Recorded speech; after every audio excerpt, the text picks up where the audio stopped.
En 1811, Napoléon domine l'Europe, de la Méditerranée au fleuve Niémen. Pour s'opposer aux Anglais, il compte sur le soutien des Russes. Mais Alexandre reproche à Napoléon sa politique expansionniste. Et au mépris de leurs accords, Alexandre autorise l'accès de ses ports aux navires de commerce anglais. Pour Napoléon, la Russie se comporte donc en ennemi de la France. Caulaincourt, son conseiller le plus proche, tente de le convaincre de ne pas se lancer dans une nouvelle campagne meurtrière. Mais Napoléon ne veut rien entendre.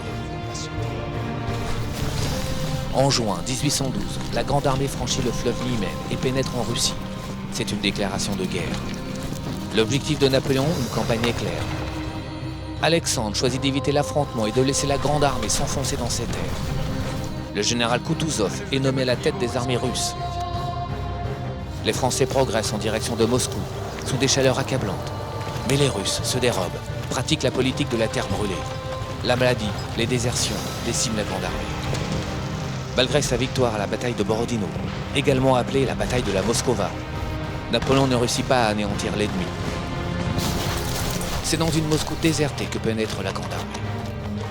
Halte là! Une capitale que son gouverneur, le comte Rostopchine, a décidé d'incendier, pour ne rien laisser aux Français. Planquez-vous!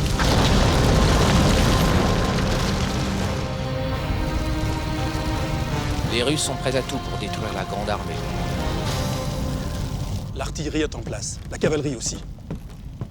La Riboisière m'informe que les écuries sont en feu et menace de faire sauter l'arsenal. 400 caissons de poudre à canon. La moindre étincelle risque de tout emporter. Il n'y a plus un instant à perdre, il faut quitter le Kremlin.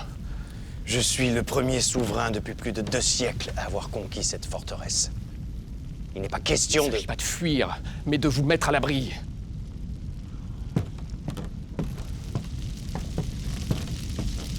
L'incendie se propage. Impossible de prévoir où et quand il s'arrêtera. Mais Napoléon veut prouver au tsar sa détermination. Les sauvages. Brûler ainsi leur ville. Ce n'est pas de cette façon qu'on fait la guerre!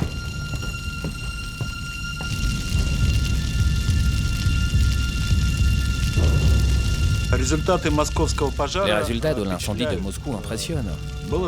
Plus de 60% des constructions en bois de la ville a brûlé.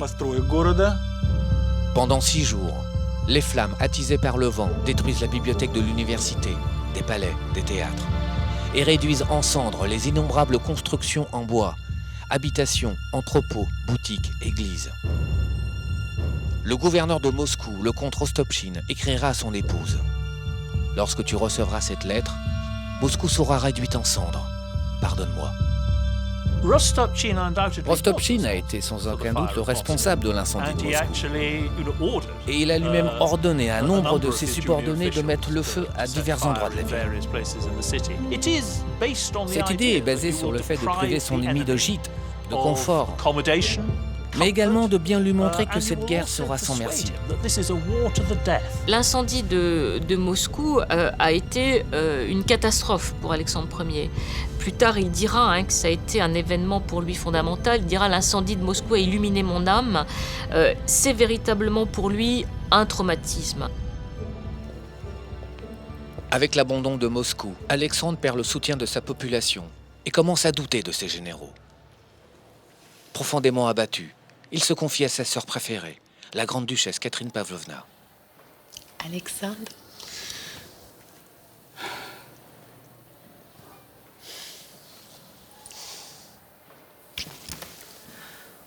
comment avez-vous pu laisser le corps prendre ce quartier à Moscou?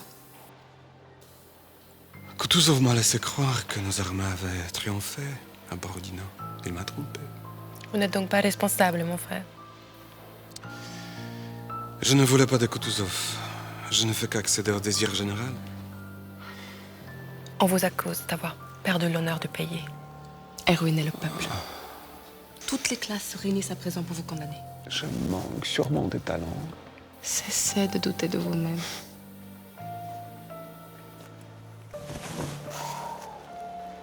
Je suis mal entouré, mal servi.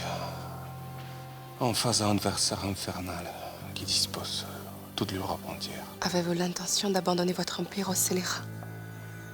Ce monstre qui voulait m'épouser, à qui vous avez failli donner ma main.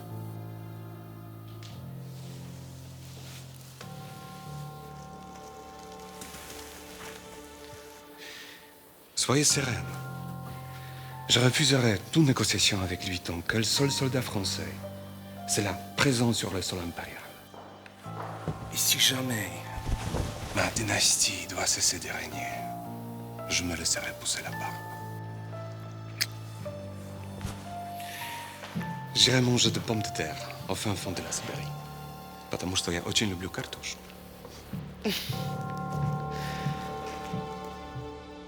Progressivement, le tsar va en réalité attribuer l'incendie aux Français, de sorte de cimenter, bien entendu, la population.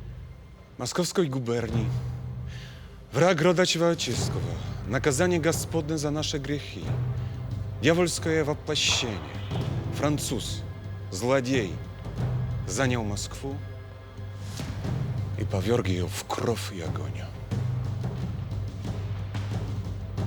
Et donc cet incendie de Moscou a été un nouveau catalyseur de la résistance du peuple russe parce que, comment dire, qu'est-ce que c'était que ces envahisseurs qui prenaient la capitale historique de la Sainte-Russie et y mettaient le feu. Tant que Napoléon n'avait pas réussi à détruire l'armée russe, Alexandre se battrait. Et il n'y avait aucune raison pour lui de faire la paix, juste parce que Napoléon était arrivé à Moscou. Et il savait que plus Napoléon resterait à Moscou, plus la position des Français deviendrait difficile. Des pluies torrentielles ont eu raison des incendies. Au cœur de cette cité décharnée, Napoléon se berce d'illusions. Le tsar va sûrement crier grâce et demander la paix. Ce n'est qu'une question de jours, pas question de faiblir. Les incendiaires sont appréhendés par centaines, escortés vers l'échafaud, forçats, bourgeois de la classe moyenne, policiers russes. La plupart clament leur innocence. Ordre est donné de tuer à la baïonnette ceux qui tentent de s'enfuir.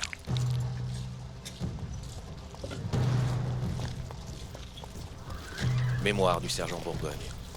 Jusqu'à Moscou, j'avais toujours été d'un caractère assez gai et au-dessus de toutes les misères qui nous accablaient. Il me semblait que plus il y avait de danger et de peine, plus il devait y avoir de gloire et d'honneur. Les manquements de la Grande Armée affectent le sergent Bourgogne. La plupart des témoignages, des récits des soldats qui sont arrivés à Moscou décrivent des scènes de pillage. Après l'incendie de Moscou, Napoléon a laissé faire. Il a laissé piller la ville et ces soldats amassent des objets hétéroclites, objets d'art, bijoux, tableaux. On va trouver la viande, on va trouver les légumes, on va trouver de la boisson. Et il y a beaucoup d'anecdotes qui montrent que les soldats qui ont pu pénétrer dans les caves des maisons bourgeoises avaient de l'alcool jusqu'aux genoux et évidemment sortaient de là en étant tout à fait inaptes à leur métier de soldat. 8e jour à Moscou. Et aucune nouvelle d'Alexandre. Napoléon a trouvé un moyen d'entrer en contact avec lui. Sire, le capitaine Yakovlev. Ah, capitaine. On m'a rapporté que votre famille est l'une des plus respectables de la ville. Que vous avez essayé de vous enfuir, mais que vous n'en avez pas eu le temps. On vous a bien informé. En échange d'un laissez-passer pour vous-même, votre maîtresse et votre enfant, veuillez porter cette lettre à votre souverain. Je ne garantis pas qu'il accepte de vous lire. Faites de votre mieux.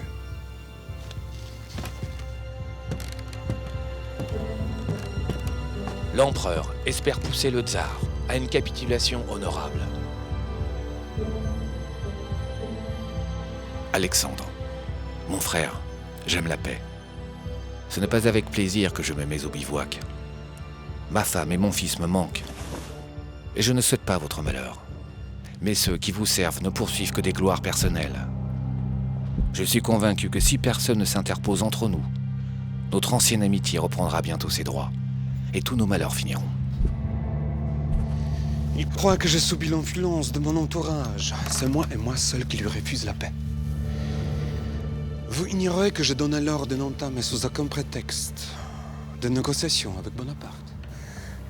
Votre Majesté, je ne suis qu'un intermédiaire. Уведите его в Петропавловскую крепость. Пусть ожидает там вынесения приговора за свою измену. Sous la contrainte que j'ai acceptée. Pour Alexandre Ier, signer un traité de paix aurait été probablement un geste suicidaire. On l'aura destitué du trône et remplacé.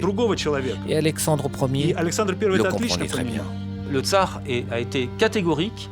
Non seulement il ne veut pas négocier, il ne veut même pas qu'on engage des pourparlers avec les émissaires français. Et puis surtout, Napoléon considère qu'ayant pris la capitale historique de la Russie, il est le vainqueur de la guerre et que donc maintenant il s'agit juste de se mettre d'accord pour la paix. Dans l'attente de la capitulation d'Alexandre, Napoléon gère depuis Moscou les affaires de la France. Il organise aussi la vie quotidienne des soldats pour les distraire, leur mettre du baume au cœur.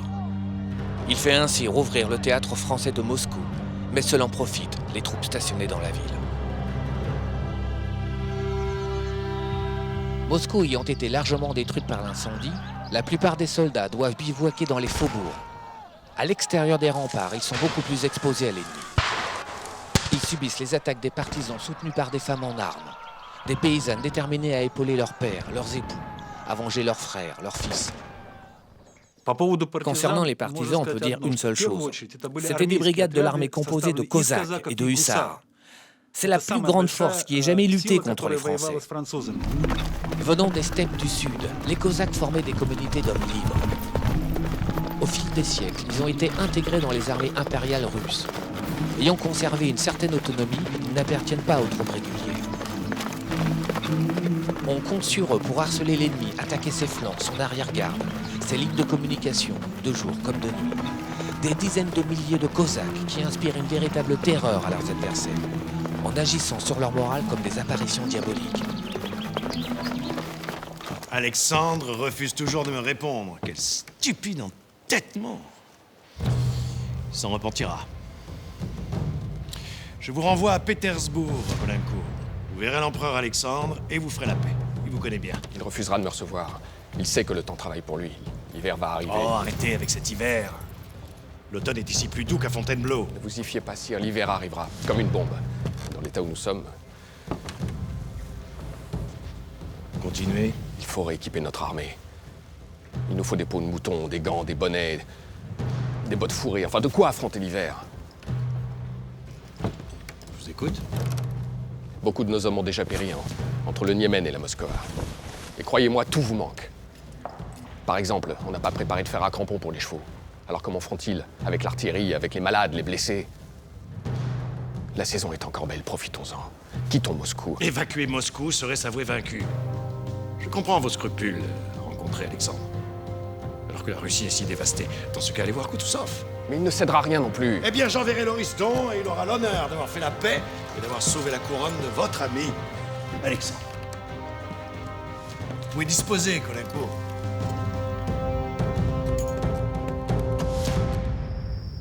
De capitulation russe, il n'est plus question. En envoyant le marquis de l'Oriston négocier avec le général Koutouzov, Napoléon espère avant tout sauver la face et préserver son armée. Comme Colincourt avant lui, l'Oriston avait été ambassadeur de France à Saint-Pétersbourg. L'empereur, mon maître, aurait voulu traiter Moscou, comme Vienne et Berlin. Mais en y mettant le feu, vos compatriotes ont détruit l'œuvre de plusieurs siècles. Милые дамы, через несколько минут я полностью ваш. Nous n'avons jamais fait la guerre de cette façon. Nos soldats ne sont pas des incendiaires. Malheureusement, le peuple est convaincu du contraire. Pour les Russes, cette guerre est aussi dévastatrice qu'une invasion tatare. Vous ne pouvez pas comparer Napoléon à Gengis Khan. Ah, vous avez raison. Gengis Khan n'a jamais eu l'infamie de transformer nos églises en écuries. Vos paysans font preuve d'une extrême cruauté envers leurs prisonniers. Ils les ébouillantent, les empalent vivants. Leur férocité est contraire aux règles de la guerre générale. Notre armée régulière se montre-t-elle aussi indigne? Non, mais... Hélas, je ne peux pas contrôler les moujiks. Il faudrait refaire toute leur éducation. Organisons au moins des échanges de prisonniers.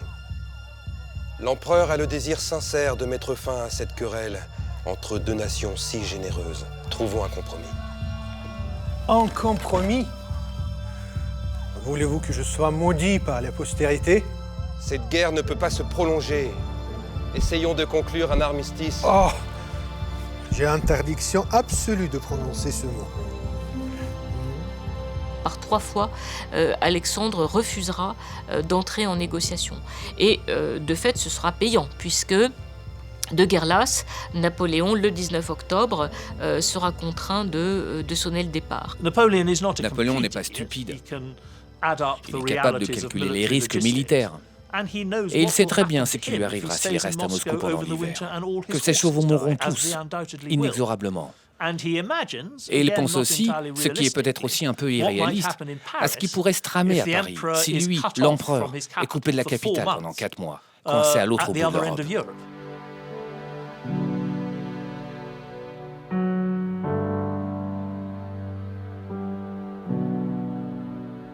Dans sa dernière lettre du Kremlin, l'empereur annonce la retraite et sa décision de faire sauter la forteresse.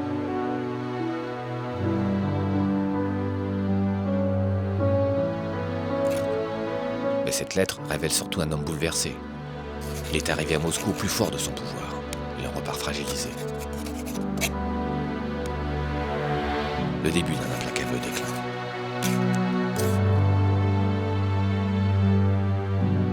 Personne ne l'avait jamais vu s'exprimer avec tant d'émotion, même lorsqu'il évoquait son amour pour l'impératrice ou pour son fils.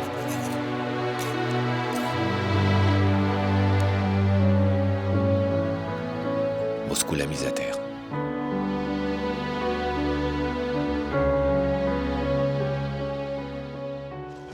Les hommes de Napoléon se préparent à quitter Moscou. Mémoire du sergent Bourgogne. Parmi nous se trouvait une jeune et jolie personne que l'on disait appartenir à une des premières familles de Moscou.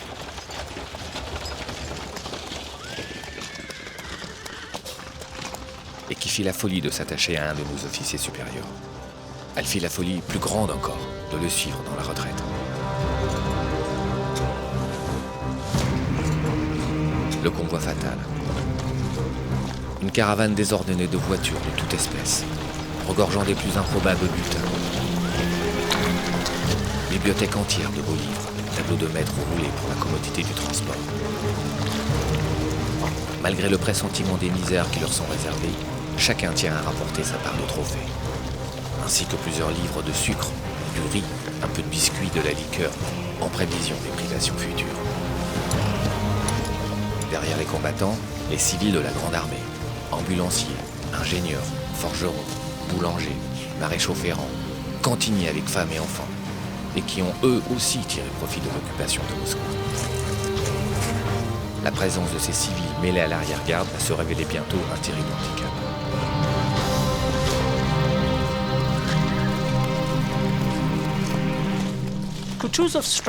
La stratégie de Kutuzov est dans un sens très simple. Il pense que le climat va l'aider à détruire l'armée française. Il sait que ces Cosaques, soutenus par des unités légères de cavalerie, vont forcer l'armée française à rester sur les routes, rendre impossible le ravitaillement, ce qui les condamnera presque tous à la famine. Et ça, c'est probablement le coup de génie de Kutuzov, c'est de l'avoir obligé à reprendre la route de l'Allée. Et d'ailleurs, quelques jours après avoir quitté Moscou, les soldats traversent le champ de bataille de Borodino, où on n'a pas eu le temps de nettoyer. Les vestiges du champ de bataille de la Moskova. On se demande à quoi a servi cette victoire. Cette bataille déjà célèbre par le nombre de ses victimes. Écrit le sergent Bourgogne.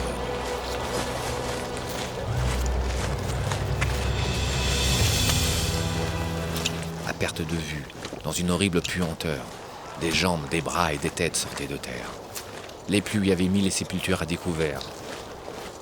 Rien de plus triste que tous ces morts qui, à peine, avaient conservé une forme humaine, 52 jours après la bataille. Souvenir de Heinrich von Russ, médecin dans la Grande Armée. Partout où l'on campait, ou en chemin, quand les blessés avaient besoin de descendre de voiture ou de refaire leurs pansements, ils étaient abandonnés par des cantiniers cruels, des femmes enrichies et arrogantes ou des frères d'armes sans pitié. J'en vis quelques-uns gémir sur la route et implorer du secours. Comme Armand de Caulaincourt l'avait hélas prédit, l'hiver s'installe sans crier gare début novembre. Les températures descendent sous les moins 20 degrés. Les chevaux, n'ayant pas été ferrés à glace, glissent au moindre mouvement et s'épuisent. Il faut alléger les voitures, les chariots, ce qui oblige la Grande Armée à se délester de son butin. Moscou n'est déjà plus qu'un lointain souvenir. Je pense que la Grande Armée n'était pas préparée à l'hiver, que Napoléon n'avait jamais prévu de mener une campagne d'hiver. Des études ont établi que la combinaison de 3 facteurs, l'épuisement, le stress et le froid, bouleverse le métabolisme des soldats, au point que même s'ils reçoivent l'équivalent de 500 calories par jour, leur corps n'en absorbe qu'une fraction. Les tactiques de harcèlement des Russes combinées aux conditions météo et au rationnement des vivres accéléraient donc le processus de malnutrition, amplifiaient la famine et multipliaient le nombre de ceux qui périssaient de faim. Depuis le début, Napoléon s'attendait à vaincre l'armée russe en 2 mois. C'était toute la logique de sa stratégie. Mais il se retrouve entraîné dans une campagne plus longue.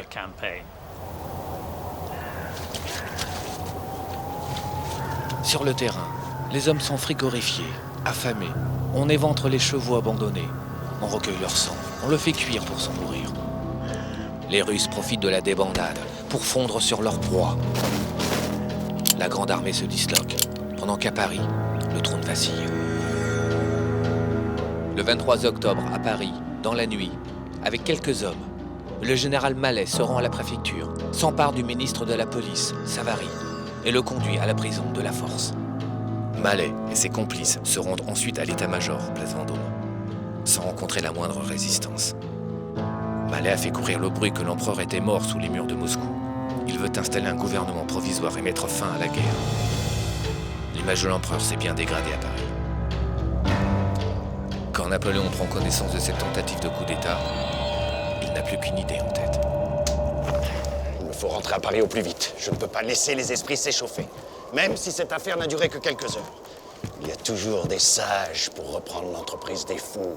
Enfin, vous ne pouvez pas rentrer en France avant votre armée. C'est qu'ils étaient tout près d'aller faire sonner le tocsin à Saint-Roch pour annoncer ma mort. Et personne n'a pensé à désigner Marie-Louise comme régente. J'ai pourtant un fils, un successeur. Mais ils l'ont oublié, Colinco. Ils ont oublié le roi de Rome.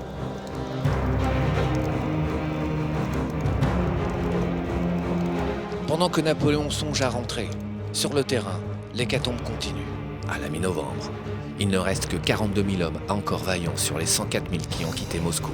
Les autres, en péri de faim, d'épuisement, de maladie, ont déserté. Figurent parmi les traînards, sont tombés aux mains des détachements cosaques ou sont morts au combat. Smolensk n'est plus très loin. Napoléon espérait passer plus au sud, sur des terres riches qui n'avaient pas été touchées, donc là où il aurait trouvé de quoi s'approvisionner, mais il en sera empêché par l'armée russe, qui précisément va le contraindre à reprendre cette fameuse route de Smolensk empruntée à l'allée. Tous espèrent trouver à Smolensk nourriture et fourrage pour les chevaux, grâce aux ponctions réalisées sur les populations locales par les hommes restés sur place. Les survivants pensent que la fin du calvaire est proche. Alors, à Smolensk, Napoléon avait donné des ordres pour qu'il y ait des approvisionnements, pour que les hommes à l'arrivée trouvent de quoi se nourrir. Mais les troupes qu'il a laissées sur place ont commencé à entamer ces réserves, ce qui fait qu'elles seront déjà insuffisantes pour répondre à l'ensemble des besoins de cette nouvelle armée sur le retour. Immense déception.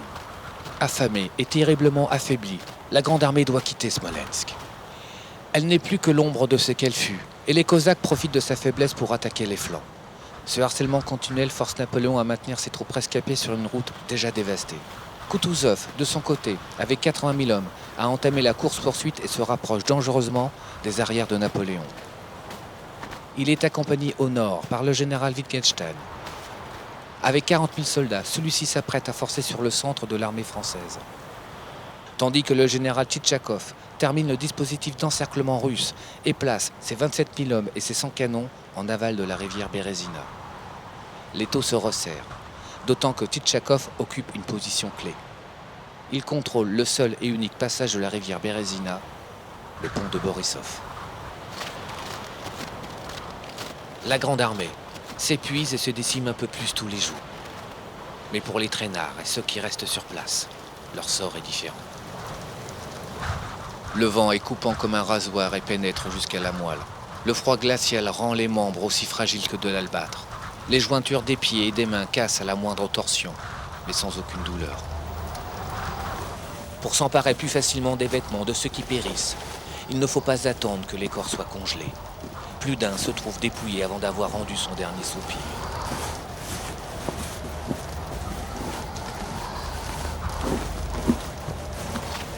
Mémoire du sergent Bourgogne. Épuisé par cette marche inhumaine, je quittai les rangs et rejoignis quelques soldats.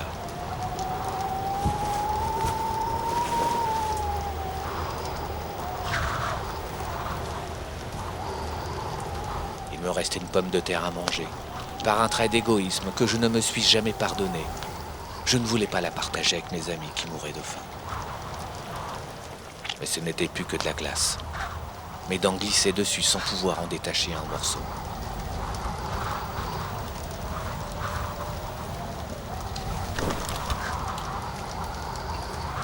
Une envie terrible de dormir me prit. Mais je savais que m'assoupir serait fatal. Je devais bouger, marcher, rester éveillé. Et je me remis en route. Le blizzard et la nuit ont désorienté Bourgogne. La neige a recouvert ses traces. Il marche ainsi jusqu'à l'aube, à la recherche de son régiment. Il ne sent plus ni ses membres, ni la vermine qui le ronge.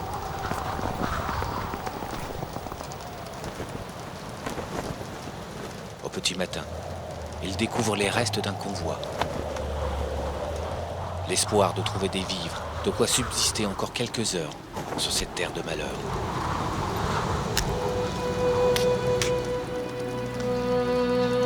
Подожди. Не стреляй.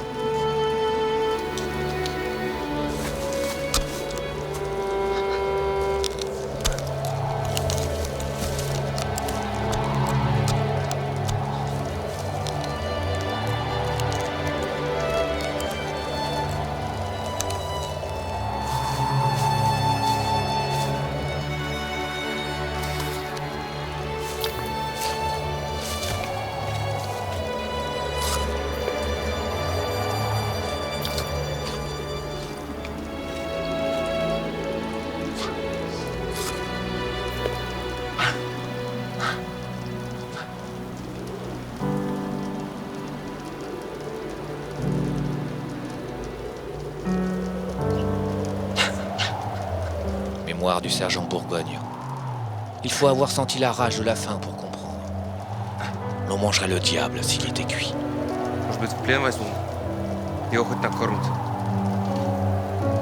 La haine se mêlait à la compassion. Mais les soldats russes souffraient aussi de privation.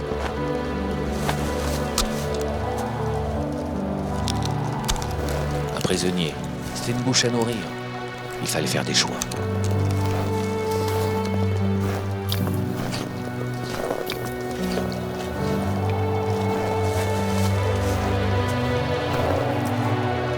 Au fur et à mesure que les troupes progressent, elles laissent derrière elles des égarés, des attardés, des malades, etc. Et immédiatement, ces hommes sont faits prisonniers. Le sort des prisonniers variait selon les cas de figure. Ceux qui avaient la chance, entre guillemets, d'être remis à l'armée régulière étaient conduits sous escorte vers l'Est pour éviter qu'ils reviennent combattre. Et puis, il y a ceux qui vont connaître un sort encore plus terrible. On laissait les malheureux prisonniers dépouillés de tout aux mains des communautés villageoises qui souvent les mettaient à mort. Alexandre, choqué de ces révélations, fera tout pour interdire pareille pratique, promettant une récompense aux soldats et aux paysans, qui confient les prisonniers à une autorité civile en vue de les placer sous garde sûre. Mais les exactions contre les prisonniers sont aussi le fait des Français. À Smolensk, 600 prisonniers russes jugés inaptes à la marche ont été exécutés. Alexandre s'impatiente. Il sait le dénouement proche. La Bérésina, l'occasion unique. Il donne à ses hommes l'ordre de capturer Napoléon. La Bérésina, c'est une bataille qui va marquer les esprits dans la campagne de Napoléon. C'est le nom d'une rivière, et d'une rivière qui fait obstacle à l'armée de Napoléon. Et Kutuzov a l'idée que la Bérésina sera l'obstacle qui lui permettra d'encercler Napoléon et de s'emparer de son armée. Donc l'armée qui arrive de Moscou s'approche de la Bérésina et espère franchir la rivière à un endroit qui s'appelle Borisov, où il y a un pont. Oudinot, à peine remis de graves blessures, fond avec hardiesse sur la ville de Borisov, dont il s'empare sans difficulté. Mais les Russes ont incendié le pont de Borisov. C'est donc un pont en proie aux flammes qu'Oudinot découvre, partiellement détruit, condamnant le seul accès qui permettait de franchir la Bérésina. Oudinot ordonne sans tarder des missions de reconnaissance afin de trouver un autre passage. Malgré la neige abondante, l'une de ces unités conduites par Courbinot va avoir de la chance. Égarée sur l'autre rive, elle croise un paysan trempé jusqu'aux aisselles et en déduit la présence d'un passage Agé aux environs. Le paysan interrogé leur indique le passage. Il se situe tout près du village de Studienka, à peine à 13 km au nord de Borisov. Mais Napoléon n'est pas seul à mesurer l'importance stratégique du pont de Borisov. Tchitchakov, avec 30 000 hommes et 100 canons, défendent la rive gauche. Dans le même temps, avec 80 000 hommes, Kutuzov s'est lui-même lancé sur les arrières des forces napoléoniennes. Il a en outre demandé au général Wittgenstein de terminer la manœuvre d'encerclement avec 30 000 hommes. Mais Napoléon a prévu la parade. Alors, Oudinot et Mouton, vous allez discrètement faire avancer vos troupes vers Studienka. À la nuit tombée, vous y ferez construire 2 ponts. Un pour le passage de l'artillerie et des attelages, un autre pour l'infanterie et les cavaliers. Attendez, Lauriston. Au même moment, ici, en aval de Borisov, sous les yeux de l'ennemi, nous allons reconstruire le pont de Borisov. Mais contrairement à ce que croiront les Russes, nous n'allons pas nous en servir. Et pendant que Tchitchakov concentrera le gros de ses troupes ici, nos troupes franchiront le fleuve là, à Studienka. La situation apparemment désespérée de sa grande armée n'avait pas entamé la sérénité de l'empereur. Tout autre que lui eût été accablé, écrira Caulaincourt. Mais Napoléon était plus grand que son malheur. L'espoir l'enivrait plus que le plus grand revers ne l'abattait. Napoléon va avoir l'idée géniale du leurre, qui va de fait fonctionner très bien, puisqu'il va ordonner, une fois Borisov repris par les Français, il va ordonner beaucoup de constructions ostentatoires à Borisov pour donner le sentiment, l'impression russe qu'il va passer par là. Et de nuit, dans la plus grande discrétion, feux éteints, il va commencer à ordonner le transfert de ses hommes dans le sillage des pontonniers des Blés chargés de construire les 2 fameux ponts à hauteur de la Studienka.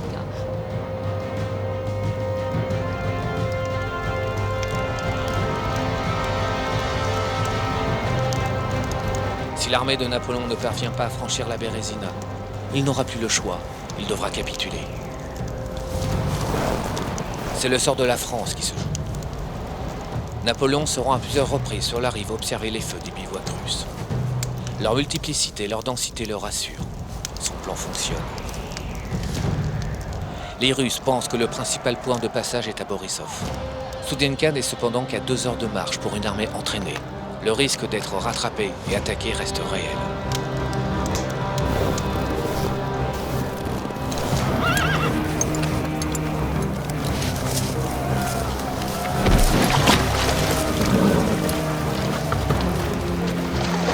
Il faut protéger la rive droite de la Bérésina, au niveau de Studienka. Napoléon ordonne aux 50 cavaliers du général Corbigny de traverser à la nage. Chaque monture transporte en plus un fantassin sur sa croupe. Avec des radeaux de fortune confectionnés en urgence, 400 soldats rejoignent les courageux cavaliers. Incessant balai d'aller-retour entre les rives. Parallèlement, les maigres forces russes du général Kornilov se font pilonner par 50 canons commandés directement par Napoléon. La rive droite est rapidement dégagée.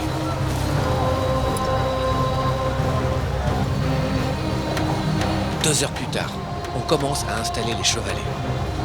Le général Eblé n'hésite pas à donner l'exemple et se jette le premier dans l'eau glaciale.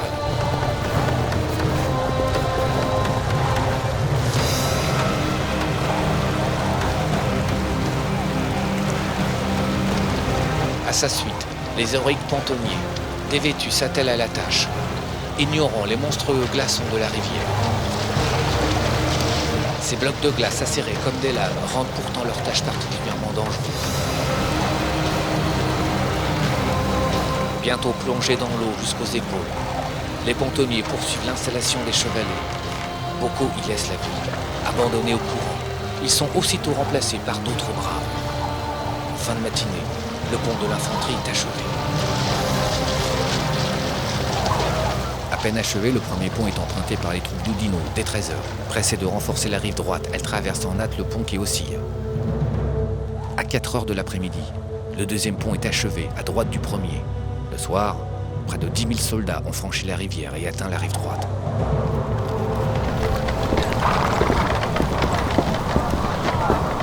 La nuit arrive il faut en profiter. Attelages et canons s'engagent. Le pont vibre et cède à 3 reprises sous le poids de la masse.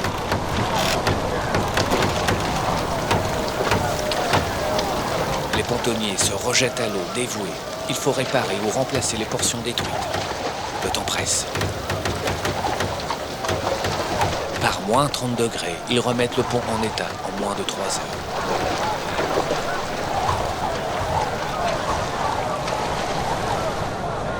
Napoléon et le quartier général impérial ne passeront sur la rive droite de la Berezina que plus tard.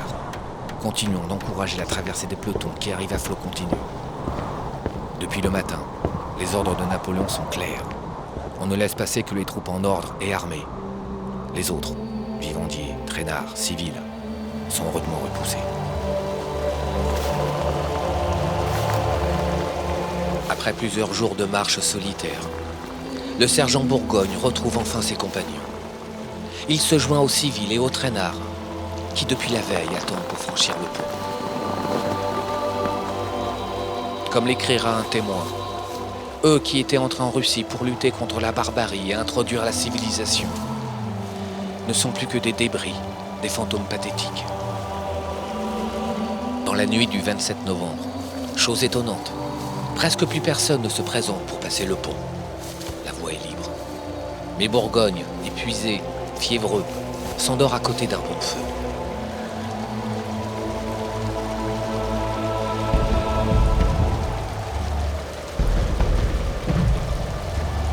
Au petit matin, il est réveillé par des coups de canon. Il comprend alors que, pour avoir une chance de survie, il lui faut impérativement franchir le pont. Mieux vaut mourir d'un coup de boulet que de froid ou de faim.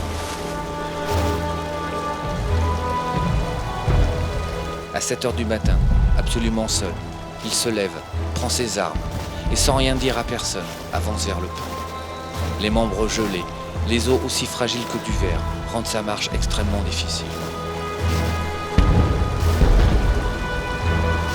Mémoire du sergent Bourgogne. J'ai vu les femmes supporter avec un courage admirable toutes ces peines. Il y en a même qui faisaient honte à certains hommes, qui ne savaient pas supporter l'adversité avec courage et résignation.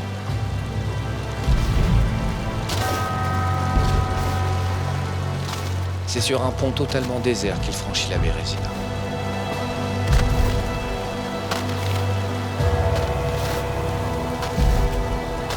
Lorsque je fus de l'autre côté du pont, j'aperçus, sur ma droite, une grande baraque en planches. C'était là où l'empereur avait couché et où il était encore. Bourgogne a atteint la rive droite et rejoint ses camarades. Mais il ne sait pas que 4 heures plus tard, le cauchemar va recommencer.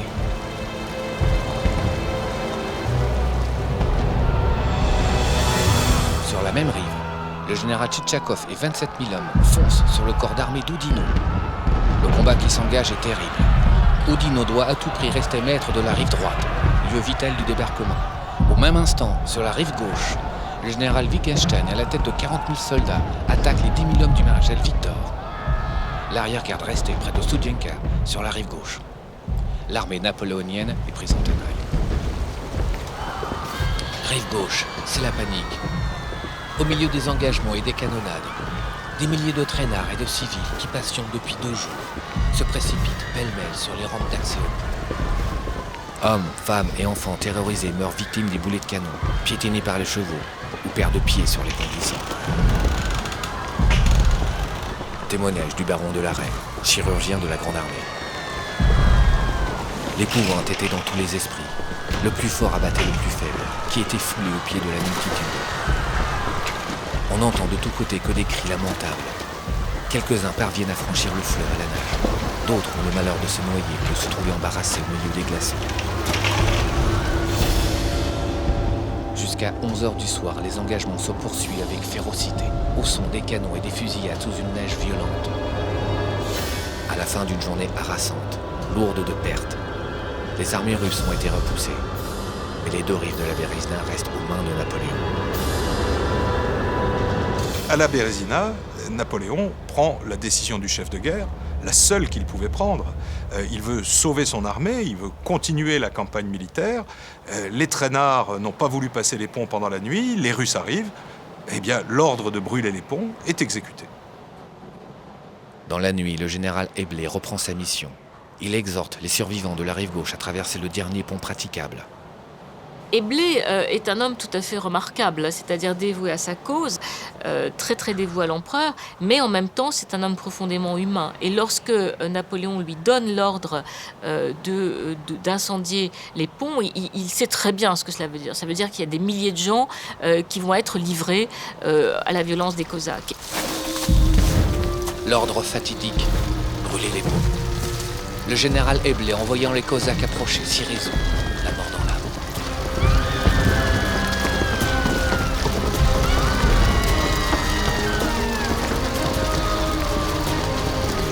Dès les premières flammes, c'est la cohue pour traverser. Les traînards accourent de toutes parts.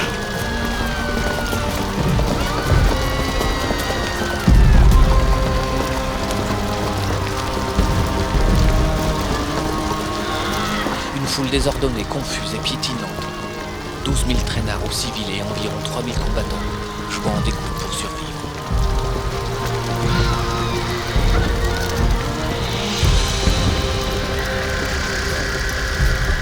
De la rive droite, impuissante, la rive gauche n'est qu'un théâtre d'horreur et de souffrance.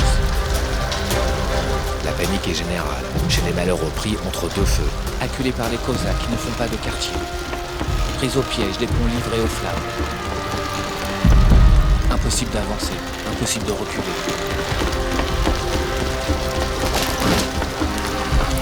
Sous la ruée, le pont s'effondre.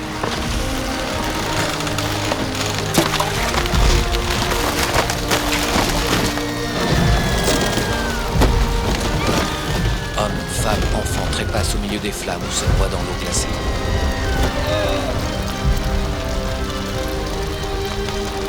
Le bilan humanitaire sera catastrophique.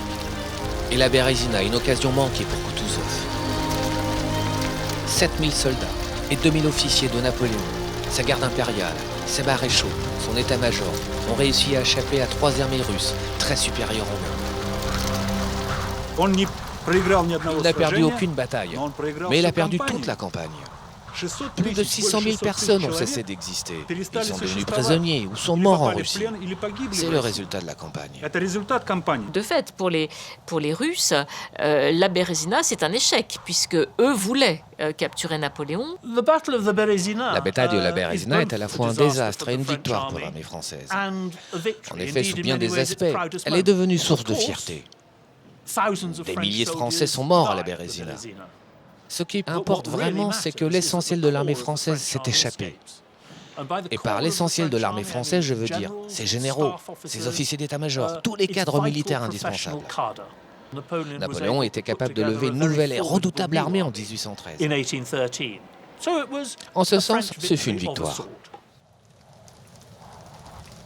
Le 5 décembre, au 48e jour de la retraite, Napoléon, qui ne supporte plus d'être sans nouvelles de sa capitale, prend la décision de rentrer à Paris. Il ordonne à Caulaincourt de l'accompagner. En 10 jours et 10 nuits, ils seront en Allemagne. Après avoir traversé le duché de Varsovie, ils font étape en Allemagne. Incognito, espère-t-il. Dès que je serai à Paris, je saurai rassurer mon peuple et lui expliquer les raisons de nos batailles. Caulaincourt.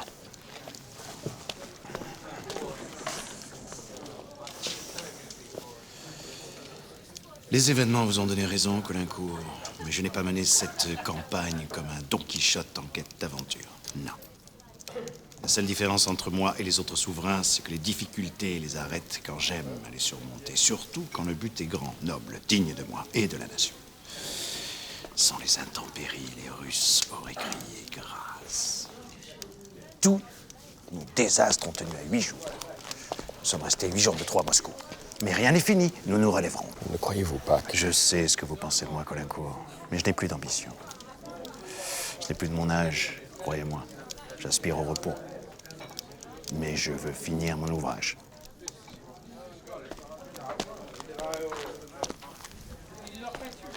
Übrigens. Ja? Wir sind jetzt schon 2 Stunden hier. Wo bleiben denn die Pferde? Pferde sind gleich gesattelt, mein Herr. Ich kann doch kaum glauben, dass diese Post über kein Pferd verfügt. Und dass Meilenwein kein zu finden ist. Die Zeiten sind hart, mein Herr. Das ist Napoleons Schuld. Gerade heute Morgen haben uns Plünderer schon wieder 2 Reitpferde gestohlen. Convaincu que ce maître de poste les retarde à dessein, Caulaincourt redoute une embuscade. Ich weiß, dass du Pferde hast. Wo versteckst du sie? Ich sagte, ich habe keine. Wenn sie in ich hab 5 doch Minuten nicht gesattelt sind, dann schlitz ich dich auf. In Ordnung, kommt sofort.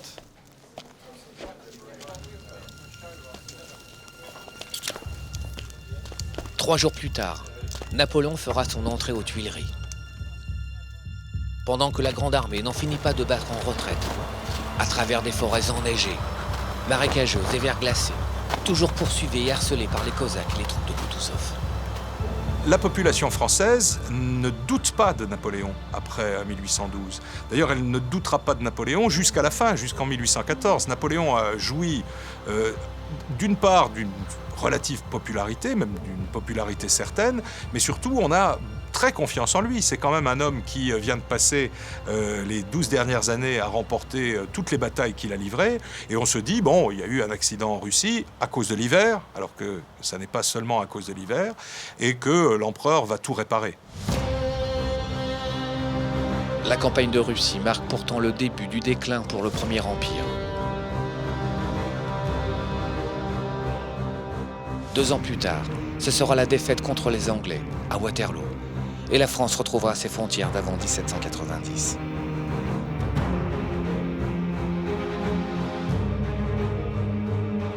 C'est en revanche le début d'une nouvelle ère pour la Russie, qui s'invite au premier rang du concert des nations. Cette guerre patriotique aura permis à la Russie de se forger une identité nationale, que célébreront écrivains et musiciens. Caulaincourt écrira « L'habitude du succès nous aura coûté bien cher en Russie.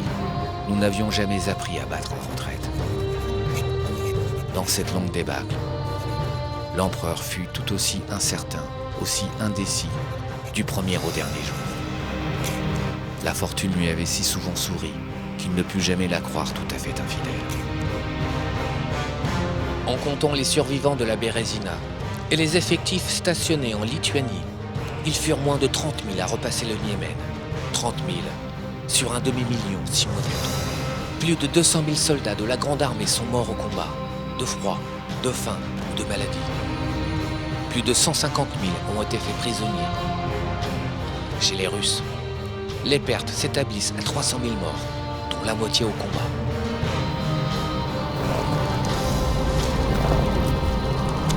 Mémoire du sergent Bourgogne. La Bérésina n'était pas la fin de nos malheurs. J'avais été fait prisonnier, quelque temps après. Les Russes avaient décidé de nous transférer à l'est, vers la Sibérie. Mes compagnons d'infortune pensaient qu'il valait mieux être captifs, mangeant des pommes de terre, que de mourir libres, de faim et de froid sur le grand chemin.